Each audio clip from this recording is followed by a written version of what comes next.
जब आर्य भारत आए तब एक विकसित संस्कृति पहले से यहां मौजूद थी। दक्षिण और शायद उत्तर में भी द्रविड़ सभ्यता फल फूल रही थी।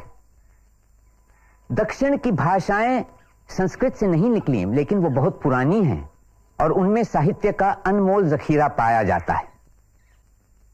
हिमालय और दो सागरों के बीच में फैले हिंदुस्तान का आकार तो आप अच्छी तरह जानते हैं। उत्तरी भारत समंदर से बहुत दूर है। पुराने जमाने में उत्तर के बाशिंदों को सबसे ज्यादा चिंता अपनी भूमि सरहदों की थी, जिन्हें लांघ कर दुश्मन और हमलावर आया करते थे। लेकिन भारत के पूरब, पश्चिम और दक्षिण में समंदर का लंबा किनारा है। दक्षिण की ओर हिंदुस्तान संवरा कर सिकुड़ता जाता है और कन्याकुमारी में पूरब और पश्चिम के दोनों किनारे मिल जाते हैं। समुद्री तट पर बसने वाले कुदरती तौर से समंदर से जीविका भी पाते थे। मौर्य काल के शुरू से ही जहाज साजी एक विकासशील उद्योग था। दक्षिण भारत अपनी उम्दा दस्तकारी और उत्पादन के लिए मशहूर था, जिनका वहां से समुद्री व्यापार हुआ करता। दक्षिण के राज्य की समुद्री शक्ति समृद्ध थी और उनके जहाज दूर के मुल्कों तक सामान ले जाते। काल्दिया, बाबिलोन, मिस्र, यूनान और बाद में रोम।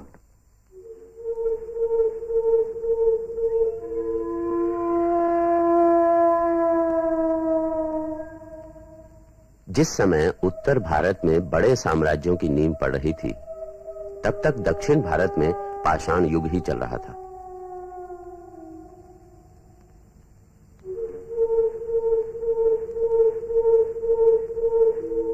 तमिलनाडु में ऐतिहासिक सभ्यता लगभग चौथी सदी ईसा पूर्व में शुरू हुई, जब दूर दक्षिण में चोला, पांड्या और चेरा राज्यों की स्थापना हुई। उस दौर में दक्षिण भारतीय कबीले सत्ता पर केंद्रित राज्यों में तब्दील हो रहे थे। दक्षिण भारत के इतिहास के बारे में सिलसिलेवार जानकारी सबसे पहले संगम काल के साहित्य में मिलती है। यह दौर पहली से चौथी सदी ईस्वी तक माना जाता है। तमिल परंपरा के अनुसार 3 साहित्यिक संगम मदुरई में हुए थे। दक्षिण में साहित्यिक संगमों की पुरानी परंपरा थी, जिसकी मिसाल उत्तर भारत में नहीं मिलती। तमिल संगम के कवि लोक साहित्य के काफी करीब हैं। दरबारी संस्कृत साहित्य से बिल्कुल अलग। किसान का जीवन, गांव का माहौल, शहर का भीड़ भड़क्का और युद्ध की बेरहमी, इन सब का अनुभव करके ही ये कविताएं लिखी गई हैं। संगम काल की कविताएं 2 तरह की थीं, अकम और पुरम। अकम यानी अंदरूनी, भावनाओं की, प्रेम की अंतरंग कविता। पुरम कविता इससे काफी अलग होती है।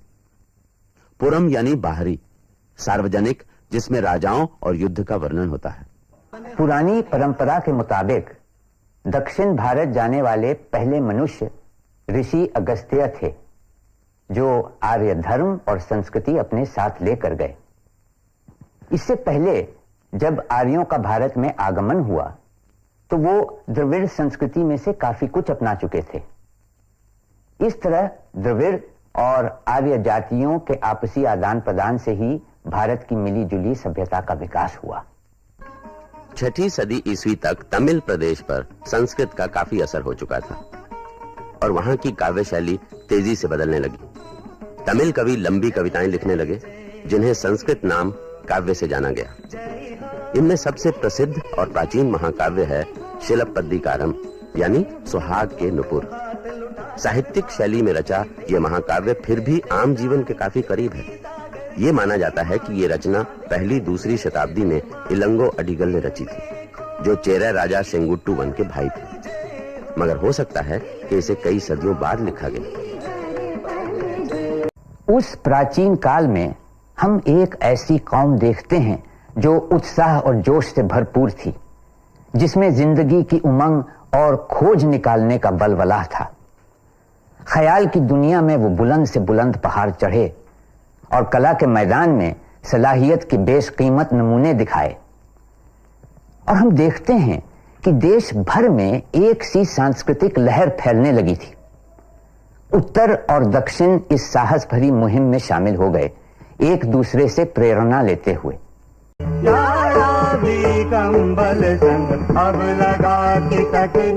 मूल रूप से संस्कृत में लिखी गई ये पंक्तियां 1500 साल से भी ज्यादा पुरानी हैं, पर इनमें अब भी इतनी ताजगी है मानो अभी अभी लिखी गई हों।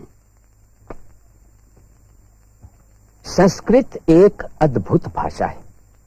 इसमें लय है, गति है, लचीलापन है और मधुरता भी। साथ ही ये नपीतुली है, सटीक है। आज से 2600 साल पहले पाणिनि ने जो व्याकरण के नियम बनाए, संस्कृत आज भी उन पर चल रही है। चौथी और छठी सदियों के दरमियान गुप्त निजाम ज़हनी और आर्थिक विकास का मापदंड बन गया। गुप्त काल को हिंदुस्तान का सुनहरा दौर माना जाता है। संस्कृत साहित्य के अमर महाकाव्य इसी दौर में लिखे गए। स्वर्ण युग अचानक ही गुप्त काल में नहीं शुरू हुआ, बल्कि मौर्य काल में ही इस सांस्कृतिक विकास की नींव डाली गई थी। इसके बाद गुप्त काल में शिखर पर पहुंचने तक बाहर से आई यूनानी, शाका और कुषाण जातियों ने भी भारतीय संस्कृति और कला को बढ़ावा दिया। यहां तक कि कुछ इतिहासकार मानते हैं कि स्वर्ण युग गुप्त काल नहीं, कुषाण काल था। इस दौर की शिल्प कला बौद्ध धर्म से प्रभावित थी, जिसके नमूने हमें दक्षिणी और पश्चिमी भारत के चैत्यों और विहारों में मिलते हैं, जैसे कि अजंता। अजंता की दीवारों पर बनी तस्वीरें हमें एक ऐसी दुनिया में ले जाती हैं जो ख्वाब है और हकीकत भी। इन तस्वीरों को बौद्ध भिक्षुओं ने बनाया। महात्मा बुद्ध ने कहा था, औरतों से दूर रहो, उनकी तरफ नजर तक न उठाओ। लेकिन इन तस्वीरों में सुंदरियां, राजकुमारियां, नाचने गाने वालियां, उठते बैठते, श्रृंगार करते, समारोहों में भाग लेते दिखाई देती हैं। इन तस्वीरों को बनाने वाले बौद्ध कलाकारों ने कितनी गहराई से, कितनी शिद्दत से अपनी दुनिया को महसूस किया होगा, और उतने शदीद जज्बे से ही उन्होंने शांत और गैर दुनियावी बोधिसत्व की तस्वीरें भी बनाई।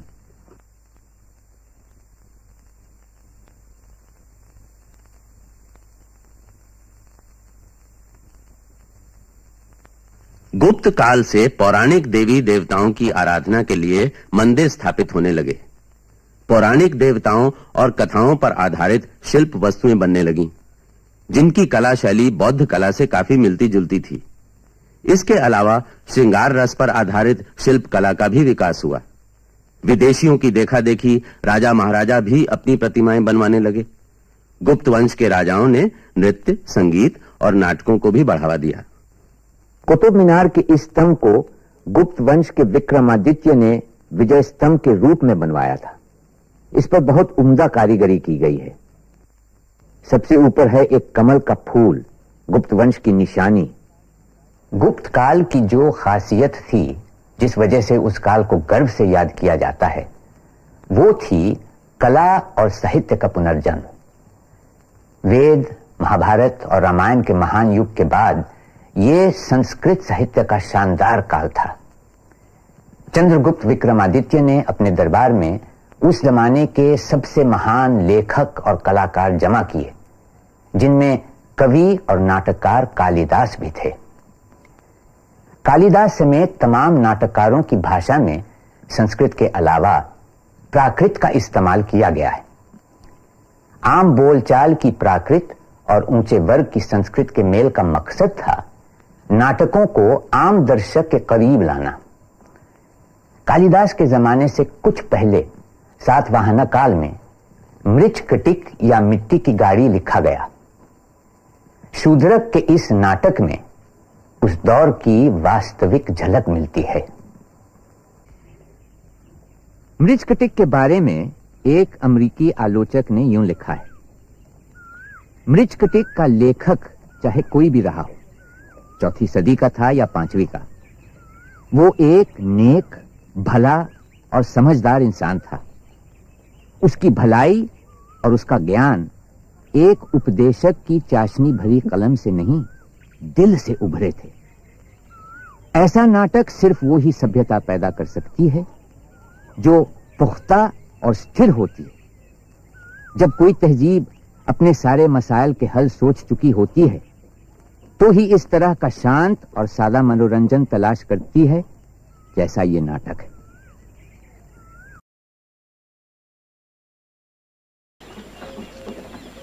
कालिदास संस्कृत के महान कवि और नाटककार माने जाते हैं। हालांकि हमारे पास उनके जीवन काल के बारे में ठोस जानकारी नहीं है। मुमकिन है कि वो 4वीं सदी ईस्वी में उज्जैनी में रहते थे, चंद्रगुप्त विक्रमादित्य द्वितीय के राज्य में। कहा जाता है कि कालिदास उनके दरबार के 9 रत्नों में से एक थे, जहां उनकी प्रतिभा को उनके जीते जी भरपूर इज्जत मिली। वो उन खुशकिस्मत इंसानों में थे जिन्हें जिंदगी ने अपना प्रिय समझकर सराहा। कालिदास ने कोमलता और सुंदरता को उभारा और दुख दर्द की झलक भर ही दिखाई। उनके साहित्य में जीवन के प्रति एक मोह है और प्रकृति की सुंदरता से गहरा प्यार।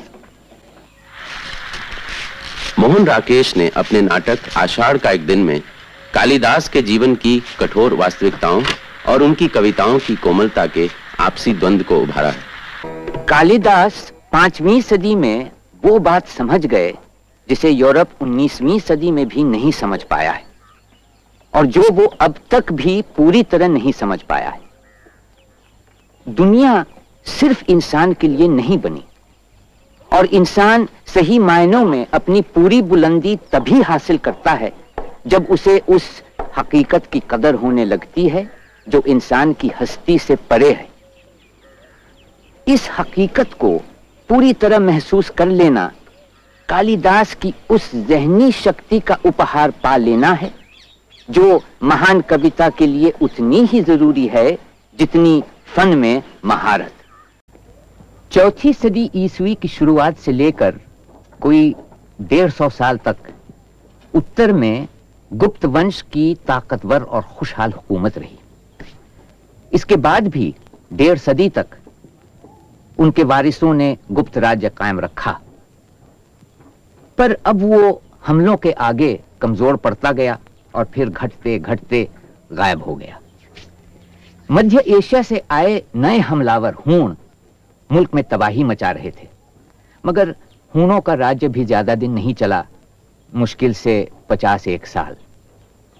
उनमें से कई छोटे मोटे सरदार यहीं टिके रहे और वक्त वक्त पर वो अपने पड़ोसियों को सताया करते। इसके साथ ही साथ वो हिंदुस्तान के लोक जगत में जज्ब भी होते रहे। इन हूण सरदारों में से कई एक ने 7वीं सदी की शुरुआत में फिर से सर उठाया। कन्नौज के राजा हर्षवर्धन ने उन्हें कुचलकर पूरे उत्तर और मध्य भारत में एक ताकतवर राज्य की स्थापना की। हर्षवर्धन कवि और नाटककार थे और उन्होंने अपने इर्द गिर्द कवियों और कलाकारों का अच्छा खासा हल्का जमा कर रखा था, जिससे उनकी राजधानी उज्जैनी फिर से एक तहजीबी मरकज बन गई। भारत में कई बरस बिताकर हुआनत्सांग फिर एक बार उत्तर के पहाड़ पार करके अपने वतन लौटे। रास्ते में वो सिंधु नदी में डूबते डूबते बचे और उनके कई ग्रंथ पानी में बह गए। फिर भी कई एक पोथियों को वो बचा सके जिनके चीनी जबान में अनुवाद में उनकी कई सालों तक मसरूफियत रही। वापसी पर तांग सम्राट ने बड़े उत्साह से उनका स्वागत किया और उन्हीं के इसरार पर हुआनत्सांग का सफरनामा भी लिखा गया।